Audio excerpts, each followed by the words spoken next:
my generation. I hope that across the nations my voice will be heard. I hope that my words will make a change and that we won't just carry on the same as we always have. See, I know a girl who could have the world in her hands if she could only understand her true worth.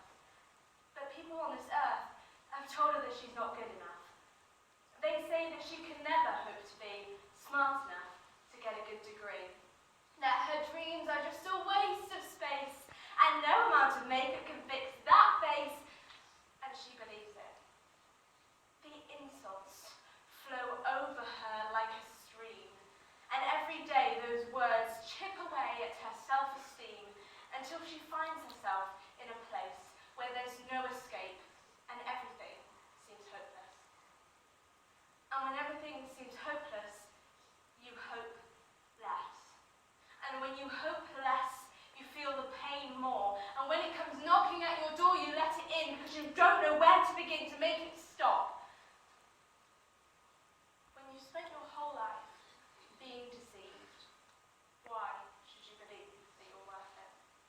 It doesn't matter that we're not perfect, but we're told that it does, and so we believe it.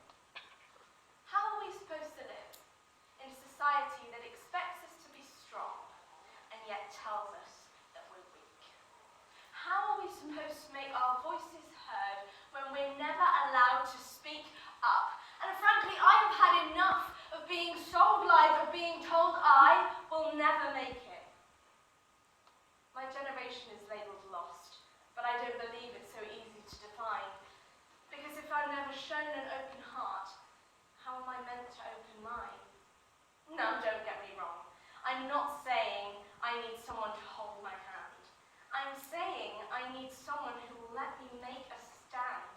Because if I'm lost, then I'm going to need a guide, someone who can stand by my side and show me the map, and not just some stupid app. Because it's true. We've learned to take our value from the number of likes we have on Instagram and the grades we get in an exam. And maybe selfies have made us selfish, but in reality we just wish that the world would see the real us. Despite the fact that we have been made to feel worthless, we have a purpose that is given to us by our Maker, an almighty Creator. But if my peers are never shown Him, how can they ever come to know Him? I have a hope for my generation. I hope that across the nations my voice will be heard. I hope that my words will make a change and that we won't just carry on the same as we always have. So we